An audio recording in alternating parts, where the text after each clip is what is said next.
Assalamualaikum warahmatullahi wabarakatuh. Bismillah, alhamdulillah, nahmaduhu wa nasta'inuhu wa nastaghfiruh wa na'udzu billahi min syururi anfusina wa min sayyiati a'malina may yahdihillahu fala mudhillalah wa may yudlilhu fala hadiyalah. Qala Allahu ta'ala fil Qur'anil Karim. A'udzu billahi minasy syaithanir rajim. Bismillahirrahmanirrahim. Ala inna awliya Allah la khaufun 'alaihim wa la hum yahzanun. Wa qala aydan ala bidzikrillah tatmainnul qulub. Wallahu a'lam bihaqiqatil murad. Alhamdulillah wa syukru ala ni'amillah. Dengan kudrah, iradah, inayah, riayah Allah subhanahu wa ta'ala. Alhamdulillah pada malam yang ke-13 ini dan esok hari insyaallah akan melaksanakan saum Ramadan juga yang ke-13. Kita masih bisa bermuwajahah, bersilaturahmi dalam acara pengajian yang diadakan insyaallah selama bulan Ramadan ini. Salawat juga salam tak lupa kami sanjungkan kepada tibaan baginda kita Rasulullah sallallahu alaihi wasallam. Jamaah di mana saja yang sangat amat saya banggakan. Kalau pada malam kemarin saya sampai kepada 7 dari 10 sesuatu yang dirahasiakan oleh Allah. Pada malam ini mari kita lanjutkan ke 8 dari 10 sesuatu yang dirahasiakan oleh Allah, yaitu akhfa waliyahu fi khalqihi. Allah menyembunyikan walinya dari sekian banyak makhluk Allah. Dari sekian banyak makhluk Allah, ada yang oleh Allah diberi pangkat sebagai waliullah. Namun siapa-siapa saja yang mendapat pangkat waliullah ini oleh Allah dirahasiakan. Karena pangkat kewalian dirahasiakan oleh Allah, untuk itu jangan sekali-kali kita menghina sesama manusia. Kenapa? Siapa tahu orang yang dihina oleh kita justru itu adalah waliullah, kekasih Allah yang diurus oleh Allah. Jadi sekali lagi, karena pangkat kewalian disembunyikan oleh Allah, maka kita jangan sekali-kali menghina sesama manusia. Siapa tahu yang dihina oleh kita adalah pangkatnya waliullah. Apa sih yang disebut wali? Banyak sekali definisi apa sih yang disebut wali. Di antaranya al-wali huwa al-izzu wa nasru. Satu. Ada lagi yang disebut wali adalah al-mu'minul muti'u limaulahu. Ay tawalat ta'atuhu walam yahbi maksiatin.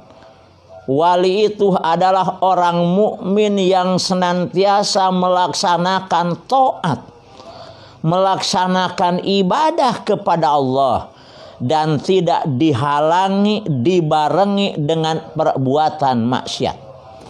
Karena syarat menjadi wali adalah harus mahfud, Beda seperti halnya syarat jadi nabi dan rasul, diantaranya adalah maksum. Kalau wali ini adanya di bawah pangkat nabi. Karena itu ada yang mengatakan bahwa iman itu ada 6. Pertama, iman yang disebut iman matbu', yaitu imannya para malaikat. Kalaulah ada yang bertanya, malaikat imankah kepada Allah? Jawabannya iman. Iman apa imannya para malaikat? Maka jawabannya iman matbu'. Kedua, iman maksum. Imannya nabi dan rasul. Iman yang ada pada diri nabi, iman yang ada pada diri rasul, nama imannya adalah iman maksum. Ketiga, iman mahfud. Imannya para aulia Allah. Wali-wali Allah, beliau-beliau itu beriman kepada Allah. Nama imannya adalah iman mahfud. Keempat, iman makbul. Imannya umumnya orang mukmin. Orang mukmin iman kepada Allah dengan nama imannya adalah iman makbul. Nomor kelima, iman mauquf. Artinya ditangguhkan. Iman siapa? Imannya iman para ahli bidah. Orang-orang pabid'ahan. Ia iman kepada Allah, namun tentang diterima dan tidaknya ini masih menunggu keputusan Allah. Karena itu mauquf, ditangguhkan. Keenam, iman mardud. Iman siapa? Imannya para munafikin. Mereka munafikin iman kepada Allah, namun imannya adalah iman mardud, artinya ditolak. Dan kita tahu imannya orang munafikin, mereka akan ditempatkan munafikin di neraka tingkat ke-7. Neraka itu pertama jahanam, kedua ladha, ketiga sa'ir, sakor, jahim, hawiyah. Jahanam, ladha, khutoma, sa'ir, sakor, jahim, hawiyah. Dan hawiyah, neraka yang paling bawah, ini akan ditempati oleh orang-orang munafik. Kenapa? Sebab munafik orang yang paling jahat dari sekian banyak makhluknya. Lihat saja awal surat Al-Baqarah dari 1 sampai 20 ayat. 5 ayat menerangkan muttaqin. 2 ayat menerangkan kafirin plus 7 ayat. 13 ayat dari ayat pertama sampai ke 20 menerangkan munafikin. Berarti amat sangat banyak kali ayatnya menerangkan tentang munafikin. Karena itu munafikin kelak adalah neraka hawiyah. Nah, yang disebut wali adalah orang yang senantiasa beribadah kepada Allah tanpa dibarengi dengan perbuatan maksiat kepada Allah. Kemudian wali itu ada beberapa tingkatan. Wali paling atas yang disebut Roisul Aulia, yang disebut dengan wali kutub. Seperti hanya Syekh Abdul Qadir Al-Jilani, beliau adalah termasuk wali kutub. Atau juga disebut wali gaos. Kemudian di bawahnya ada wali nukoba, ada wali nujaba, ada wali abdal, ada wali sumaro, yaitu wali yang tidak pernah tidur di waktu malam, melulu beribadah kepada Allah, yang namanya wali sumaro. Ada lagi wali qurra, yaitu wali yang senantiasa membaca Al-Quran. pada lelah untuk keseharian kemalaman membaca Al-Quran, sehingga dijuluki wali qurra. Ada lagi wali muhaddisin, ali yang senantiasa membaca hadis Rasulullah sallallahu alaihi wasallam. Ada wali lagi rijalul ma, wali yang bisa jalan di atas air. Ada wali lagi sukanul bahri, yaitu wali yang berdiam di lautan. Ada lagi wali afrod, ali yang menyendiri supaya tenang zikrullah, ingat kepada Allah. Ada lagi wali ahlul yang menerima tamu untuk meminta doanya. Ini adalah tingkatan-tingkatan wali. Wali itu ada cuma Allah. Sekali lagi, kalau wali ada dirahasiakan oleh Allah, jangan sekali-kali kita menghina orang. Siapa tahu ia adalah berpangkat-pangkatnya wali. Wali itu suka mengeluarkan sesuatu yang aneh-aneh. Sebab ada 6 sesuatu yang aneh. Pertama, keluarnya dari seorang calon nabi dan rasul, itu namanya irhas. Jadi irhas sesuatu kejadian yang di luar kemampuan otak. Seperti halnya baginda Rasul. Beliau usia 8 tahun sudah ditinggalkan ibu bapak. Kemudian beliau diajak berdagang oleh pamannya, kalau dulu namanya Sam, kalau sekarang adalah negara Syria. Ternyata sepanjang perjalanan berangkat dari Mekah ke Sam, ya, itu diteduhi dengan awan. Bukan hanya itu saja, pohon-pohon korma semuanya sujud kepada Nabi. Juga hewan-hewan yang ada yang kelewati pada baca salam kepada Nabi. Ini sesuatu kejadian yang di luar otak manusia, maka itu namanya irhas. Kedua, sesuatu kejadian yang di luar kemampuan otak manusia, keluarnya dari seorang nabi dan rasul, nama mukjizat. Nabi kita Muhammad sallallahu alaihi wasallam, mukjizatnya sangat amat luar biasa banyaknya.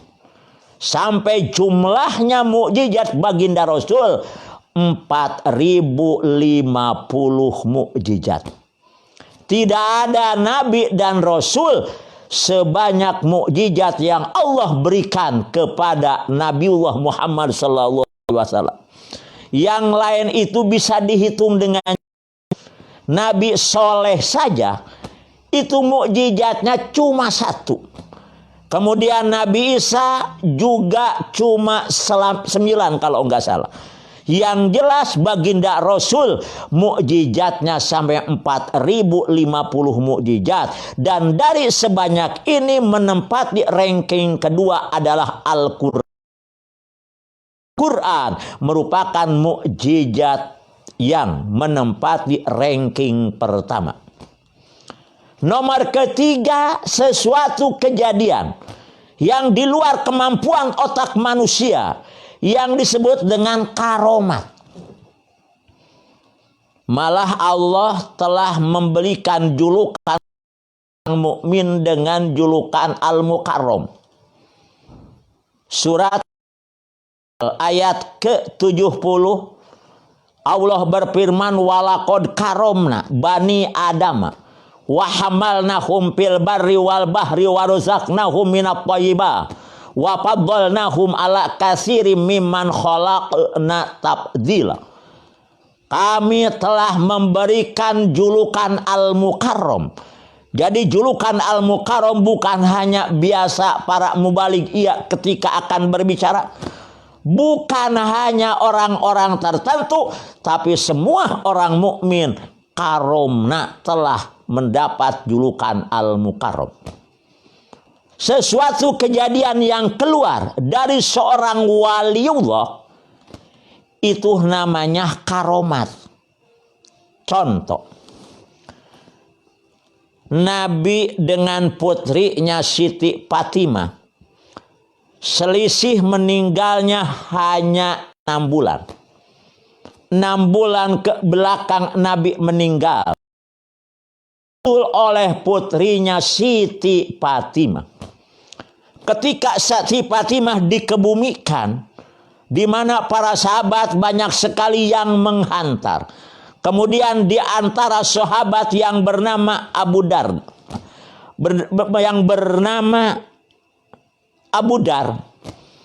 ia berbicara di atas kuburan Siti Fatimah. Kata Abu Dar, "Ya qabru, manillati ji'na biha ilaika? Fatimatu Zahra binti Rasul Muhammad sallallahu alaihi wasallam. Wa zaujatu Ali al-Murtadha wa Ummul Hasan wal Husain. Faqala ma ana maudhi'ul hasabi wan nasab. Innama ana maudhi'ul amali saleh. La yanju minni ila man kasura khairuhu wa salima qalbuhu wa." Begitu Siti Fatimah dikebumikan, kemudian sahabat tersebut berbicara di atas kuburan Siti Fatimah. Dan ketika itu masih banyak para sahabat yang belum meninggalkan di mana Siti Fatimah dikuburkan. Kata sahabat itu, "Hei tanah, tahu enggak siapa yang barusan masuk ke dalam perutmu? Itu adalah Rasulullah Sallallahu Alaihi Wasallam yang bernama Fatimah. Juga adalah istri dari suami Sayyidina Ali, dan ia juga adalah ibu dari Imam Hasan dan Husain." Berarti sahabat tersebut menitipkan bahwa yang dikuburkan itu bukan sembarang orang, dengan seizin Allah. Dan ini merupakan karomatnya itu sahabat. Terdengar ada suara dari dalam kuburan. Suaranya, "Aku ini bukan tempat untuk membangga-banggakan jabatan. Aku ini bukan tempat untuk membangga-banggakan keturunan. Tapi aku adalah penempatan amal soleh. Tidak akan selamat seorang pun dari siksaan kecuali mereka yang ketika hidup di alam dunianya banyak berbuat amal soleh, hatinya halus, dan juga amalnya ikhlas. Inilah yang akan kata tanah yang terdengar oleh para sahabat." Ini tentunya karomat Sayyidina Ali. Itu ada dalam kitab At-Taqarrub halaman 137 sampai 138. Dalam kitabnya begini, "An Sa'id ibnil Musayyab qala dakhalna maqabirul Madinah yauman ma'a Ali radhiyallahu an. Panada assalamu alaikum panada ya ahlal kubur. Assalamu alaikum warahmatullahi wabarakatuh. Tukhbiruna nabi barikum am nukhbirukum. Faqala sawatan wa alaikumussalam wa rahmatullahi wabarakatuh ya amirul mu'minin. Akhbirna amma kana ba'dana. Ali amma azwajuk wajna wa amma amwalukum faqad iktasamat wa ammal aulad qad hasyiru fi zumratil yatama fahadhi ahbaru ma indana pama akhbaru ma indakum. Fa ajabahum maitun minal amwat qad taharrakatil akfan tis-su'ur wa taqatta'atil julud wa salatil ahdaq alal hudud wa ma qadamnahu Pama kholafna khosarnahu wa nahnu murtahinuna bima amilna. Kata Sa'id seorang tabi'in, ketika beliau Sayyidina Ali memangku jabatan khalifah, pada suatu hari beliau mengajak kepadaku untuk datang ke komplek kuburan yang ada di kota Madinah. Begitu sampai di komplek kuburan yang ada di kota Madinah, kemudian Sayyidina Ali berpidato di atas kuburan. Assalamualaikum warahmatullahi wabarakatuh. Kalian dulu penghuni kubur akan memberitakan bagaimana kalian ada di dalam kubur, atau aku dulu menyampaikan berita dunia kepada kalian? Kata Sa'id, ada salah satu sekian kuburan yang menjawab, katanya, Waalaikumsalam warahmatullahi wabarakatuh ya Amirul Mukminin, birna ba'dana. Sayyidina Ali, beritakan dulu berita dunia kepadaku, baru nanti aku memberitakan berita kubur kepada Sayyidina Ali. Kata Sayyidina Ali, ya kalau seperti itu, hei penghuni kubur, harta-harta kalian yang kalian cari, kadang-kadang melupakan kewajiban, sekarang sudah dibagikan antar ahli waris. Istri tanggalkan, sekarang sudah pada nikah kembali. Anak-anak kalian yang kalian tinggalkan dalam keadaan masih kecil, sekarang dikumpulkan di satu yayasan anak yatim. Tah, ini beritaku kepada kalian. Apa berita kalian? Kata Sayyidina Ali, kepadaku. Kata Sa'id, ada salah satu dari sekian kuburan yang menjawab. Katanya Sayyidina Ali, apaan yang sekarang sudah hancur, daging-daging yang menempel di tulang juga sudah pada pisah, rambut-rambut yang tumbuh juga pada hancur, malah mata pun sudah hancur.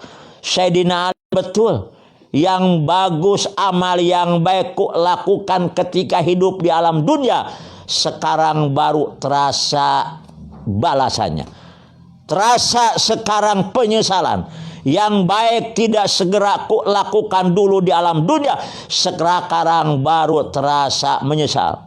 Sayyidina Ali, wa nahnu murtahinuna bima amilna, kami seluruh dalam kuburan digantungkan terhadap amal-amal kami yang ketika kami hidup di alam dunia. Ini juga sesuatu kejadian yang di luar kemampuan otak manusia, keluarnya dari seorang waliullah. Selanjutnya ada yang disebut maunat, sesuatu kejadian yang di luar kemampuan otak manusia, keluarnya dari seorang orang yang soleh. Katanya dulu di Cicurug ada seorang yang soleh zaman Belanda. Orang Belanda datang ke Cicurug, dia berkata di depan orang soleh itu, katanya tidak semua air ada ikan. Kata orang soleh, semua air ada ikan. Kata Belanda, kalaulah semua air ada ikan, saya akan mengambil buah kelapa. Kata ulama itu, begitu dia kelapa, ternyata ada ikan lele. Itu adalah sesuatu kejadian yang di luar kemampuan otak manusia, keluarnya dari orang-orang yang soleh. Nomor kelima adalah istidraj.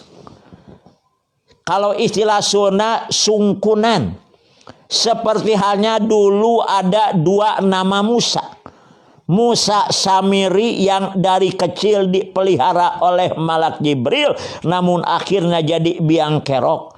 Ada Musa bin Imran yang dari kecil dipelihara Fir'aun, yang akhirnya jadi seorang nabi. Ketika Sayyidina atau Umar, Musa bin Imran dapat panggilan untuk datang ke Jabal Turisina, di mana Musa kemudian dibakar, kemudian Sebab dia dari kecil dipelihara oleh Malak Jibril sehingga tahu setiap tanah yang pernah diinjak oleh Malak Jibril, kalau diambil ditempelan kemana saja itu bisa ngomong. Kemudian setelah dijadikan anak sapi, kemudian suruh bicara, itu emas yang dibentukkan seperti anak sapi, dia diberi kemampuan seperti itu namanya istidraj. Nomor terakhir, sesuatu kejadian yang di luar kemampuan otak manusia, keluarnya dari seorang orang yang jahat juga, yang disebut dengan ihana. Kapan? Dulu ada orang yang amat sangat panjang sekali usianya. Ketika orang tua Nabi juga ia sudah ada. Ketika Nabi sendiri ia sudah ada. Dan ketika Nabi wafat juga ia masih ada. Siapa namanya? Musailimah.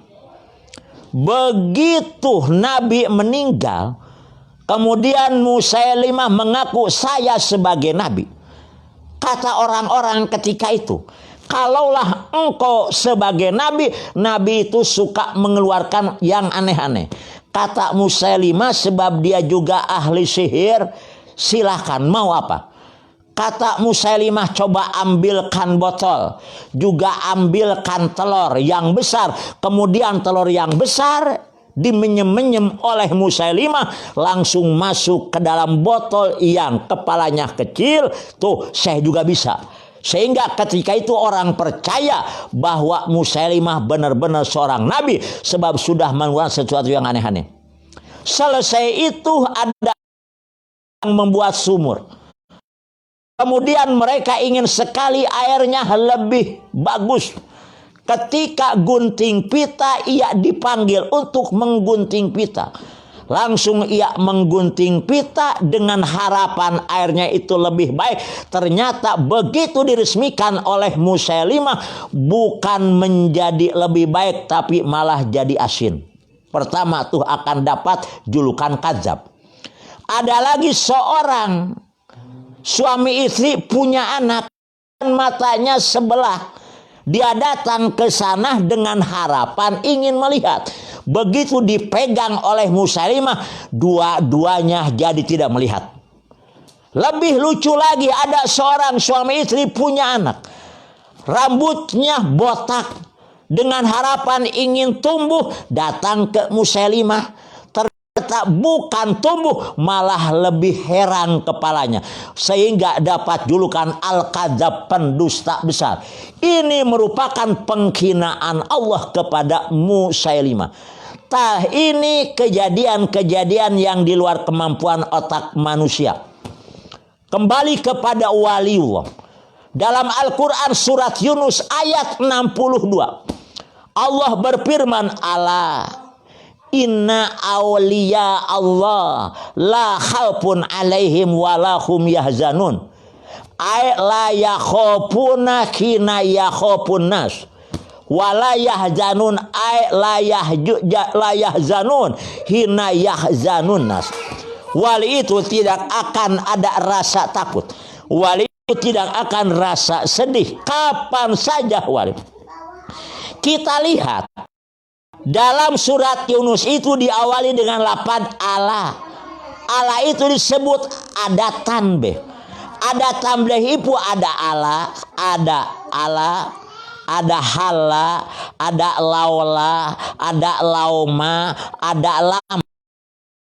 Itulah kalimat diawali dengan huruf tanbih, berarti setelahnya ada sesuatu yang luar biasa. Seperti juga dalam ayat yang kaitan dengan zikir ala, bizikrillahi tatmainnul qulub. Ingatlah, kepada Allah yang bisa menenangkan hati.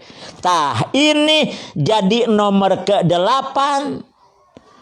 Allah memberingkat pangkat wali, namun oleh Allah dirahasiakan. Siapa yang berpangkat wali? Yang jelas dengan adanya itu jangan sekali-kali kita menghina orang. Siapa tahu yang dihina oleh kita di sisi Allah pangkatnya adalah waliullah.